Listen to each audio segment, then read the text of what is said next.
샬롬.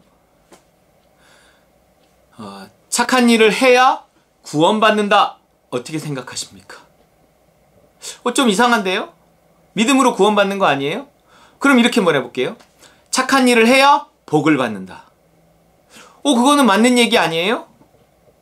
근데 이게 복을 받는다는 말과 구원받는다라는 말이 크게 다르지 않다는 거예요.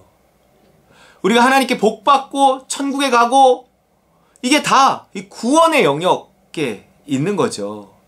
그러니까 무엇으로 구원을 받는가라고 했을 때 무엇을 하면 구원을 받는다, 무엇을 하면 복을 받는다 라고 하는 건 전부 여기서 말하는, 여기서 사도 바울이 비판하는 행위로 구원을 얻는다 라고 하는 말과 같다는 거예요. 할례를 받아야 구원을 받는다 라는 말과 같다는 것입니다. 갈라디아서 3장 1절 어리석도다 갈라디아 사람들아 예수 그리스도께서 십자가에 못 박히신 것이 너희 눈앞에 밝히 보이거늘 누가 너희를 꾀더냐? 내가 너희에게 다만 이것을 알려 하노니 너희가 성령을 받은 것이 율법의 행위로냐 혹은 듣고 믿음으로냐? 너희가 이같이 어리석으냐? 성령으로 시작하였다가 이제는 육체로 마치겠느냐? 이러는 거예요. 누가 너희를 꾀더냐? 사실은 이게 교회 안에 이런 꾀임이 많이 있죠. 전도를 해야 복을 받는다 이렇게 말하는 거예요. 상을 받는다 이렇게 말하는 거예요. 아니 그거 맞는 얘기 아니에요? 아니에요. 우리는 전도를 하는 사람도 아니고요, 선교를 하는 사람도 아니고, 구제를 하는 사람도 아니고, 심지어 예배 드리는 사람도 아니에요. 그게 다르다니까요. 예배를 드리지 말라는 것도 아니고, 전도를 하지 말라는 것도 아니고, 선교를 하지 말라는 것도 아니에요. 자꾸 무엇을 해야 복을 받는다, 무엇을 해야 상을 받는다 이러잖아요. 그러면 그 일에 대해 부담이 있어요. 혹은 그 일에 대해 욕심이 생겨요. 내가 이렇게 해서 복을 받아야지 하는 욕심이 자극된다고요.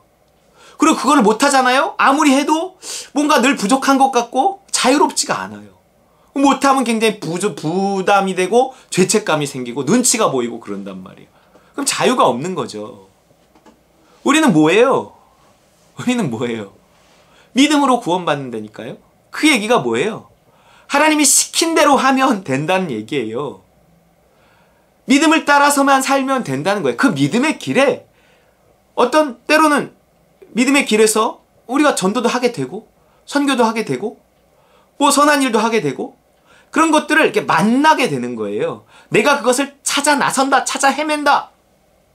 그런 물론 적극적인 개념도 필요하겠지만 그거보다는 주로 이게 만남의 개념입니다. 이게 꼭 수동적인 건 아니에요. 나는 적극적으로 내가 할 것은요, 내가 하나님의 은혜를 구하는 것밖에 없어요. 나를 십자가에 못 박고 하나님의 은혜와 사랑을 구하는 것밖에 없어요. 내 욕망에 집중해야 된다니까요. 내 욕망의 문제를 해결하고 마음의 문제를 해결하고 너희는 오직 성령의 충만을 받으라 그런 거예요. 그리고 그 성령이 시킨 대로 살아가는 거예요.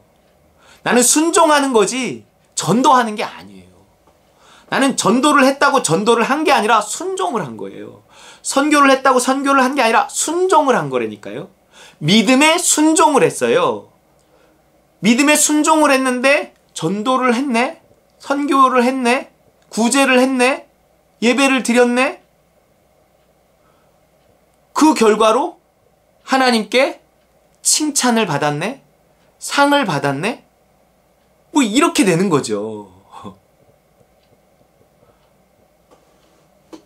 무엇을 해야 복을 받는다, 무엇을 해야 상을 받는다 라는 말은요, 하나의 꾀임이 될 수 있다는 거죠. 너희가 이같이 어리석으냐? 성령으로 시작하였다 이제 육체로 마치겠느냐? 우리는 그냥 성령의 인도하심과 도우심을 따라 살아가는 삶인데 왜 자꾸 네 육체가 나오냐는 거예요. 왜 자꾸 네 욕심이 나오냐는 거예요. 이게 굉장히 미묘한 차이 같지만 아주 큰 차이입니다. 내가 내 삶의 주인이 아니거든요. 선한 일을 내가 할 수 없어요. 내가 내 의지와 내 노력으로 어떻게 하면 그래 전도가 좋은 거라는데 어떻게 하면 전도를 하지? 내가 뭘 할까? 막 그러고 계획을 하고 막 난리를 치고 그런다고요? 글쎄요. 열심히 한 게 문제가 아니라 그 열심히 기초에 내가 있으면 소용이 없다니까요. 거기에 그리스도가 없단 말이에요. 하나님의 뜻이 없단 말이에요.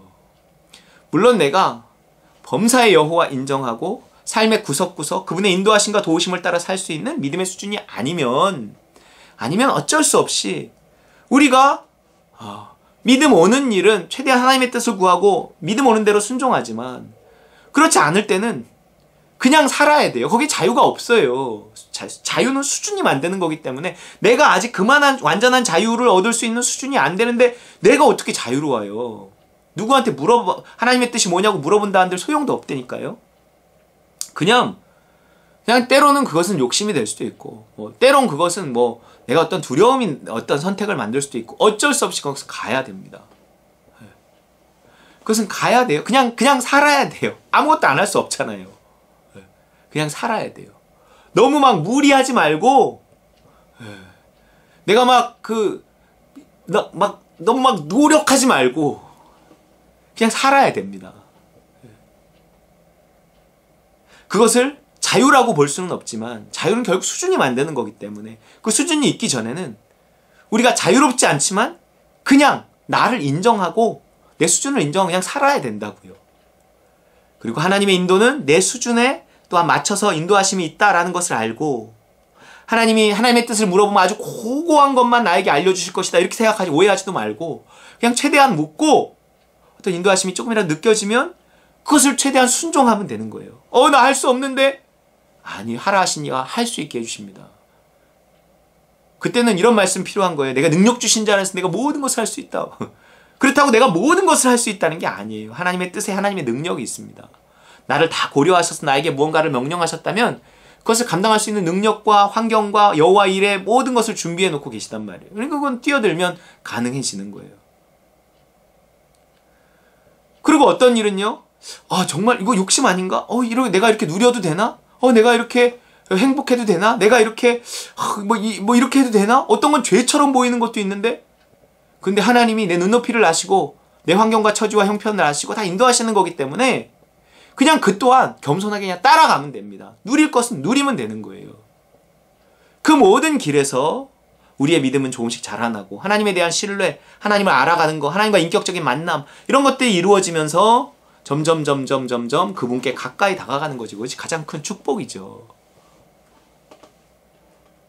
이렇게 성령을 따라서 살아가야 하는데 성령을 힘입어 그 인도하심과 도우심을 따라서 살아가는 영적인 삶을 살아야 되는데 자꾸 육체가 나온단 말이에요. 욕심이 생기기 때문에 그렇습니다. 교회를 안 다닐 때는 몰랐는데 교회를 다니니까 교회에서 원하는 게 뭐네? 새벽 예배부터 수요 예배, 금요 기도회, 주일 예배 날마다 신앙생활 시작하자마자 그 모든 것들을 다 하는 겁니다. 할 수도 있겠죠. 하나님 주신 은혜가 특별해서. 그러나 그 사람은 그 성격적으로 그런 경우가 많이 있단 말이에요. 그것이 그 사람에게 유익할 수도 있지만 그 사람이 나중에 지쳐. 근데 자기가 그렇게 열심히 했던 모습을 사람들한테 보여줬단 말이야. 이제 안 나오려고 하니까 눈치가 보이고 좀 창피해. 그러다가 어느 순간 부담되면 교회를 떠나버릴 수도 있습니다. 아니면 그 강한 자아가 사라지지 않고 강한 자아로 막 10년, 20년 끝까지 계속 그렇게 하는 거예요. 복음이 아닙니다. 그것은 육체입니다. 육체. 우리가 욕심으로 천국에 갈 수 있나요? 우리가 욕심으로 상급을 받을 수 있습니까? 내가 욕심으로 하나님을 기쁘시게 할 수 있어요? 믿음이 없이는 하나님을 기쁘시게 할 수 없어요. 내가 뭘 한다 한들 내 몸을 불사르게 내어줄지라도 사랑이 없으면 믿음의 길에서 사랑이 있잖아요. 믿음이 없으면 똑같은 얘기예요. 소용이 없다는 거예요. 하나님 기쁘시게 할 수 없어요. 그 일로 상 받을 수도 없어요. 하나님 인정을 받을 수도 없어요. 의롭게 될 수 없습니다. 우리는 오직 믿음의 길에서 내가 믿음에 순종하며 하나님의 사랑을 힘입어 믿음에 순종하는 그 믿음의 길에서만 하나님의 인정하심을 의롭다 하심을 받을 수 있다는 것입니다. 그래서 이 갈라디아서 말씀은 계속 성령으로 또한 이 복음을 성령으로 연결시키고 있어요. 예수 그리스도로 십자가로 그 다음에 갈라디아서 3장에서 이제 성령으로 이렇게 이어지고 있단 말이에요. 왜냐하면 십자가와 성령의 복음이거든요. 믿음으로 의롭다 하심을 얻는 것, 이것의 출발은 예수 그리스도의 십자가예요. 그리고 성령입니다. 십자가 뒤에 성령이잖아요. 할 수 없는 나, 알 수도 없고 할 수도 없고 그런 무지하고 무능한 나를 끊임없이 그리스도와 함께 십자가에 못 박고 욕심과 두려움이 나를 움직이지 못하도록 싸우며, 그리고 내 안에 계신 그리스도가 나를 인도하시는 그 인도하심을 따라, 그 믿음을 따라 그 성령의 능력을 가지고 하나님의 사랑을 가지고 순종하며 살아가는 것입니다. 그것이 성령이에요. 그런데 그렇게 살려고 하다 보니 너무 헷갈리고 잘 모르겠고 자아는 완전히 죽지 않았고, 그러니까 자꾸만 욕심이 나오는 거예요. 너희가 이같이 어리석으냐? 성령으로 시작하였다가 이제는 육체로 마치겠느냐?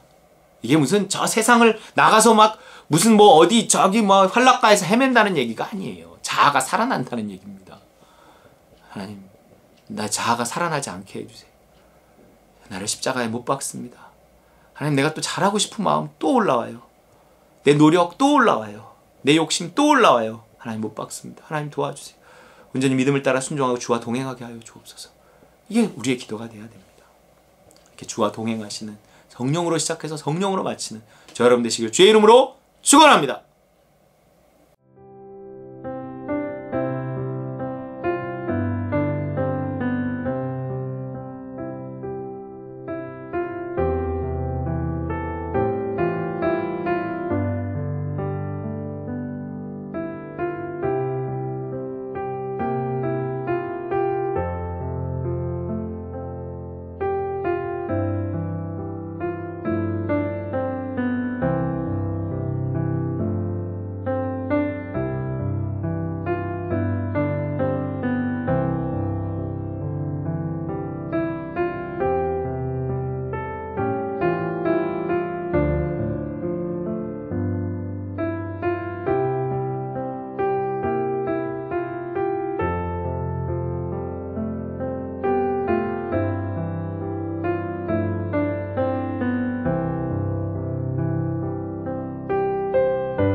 예.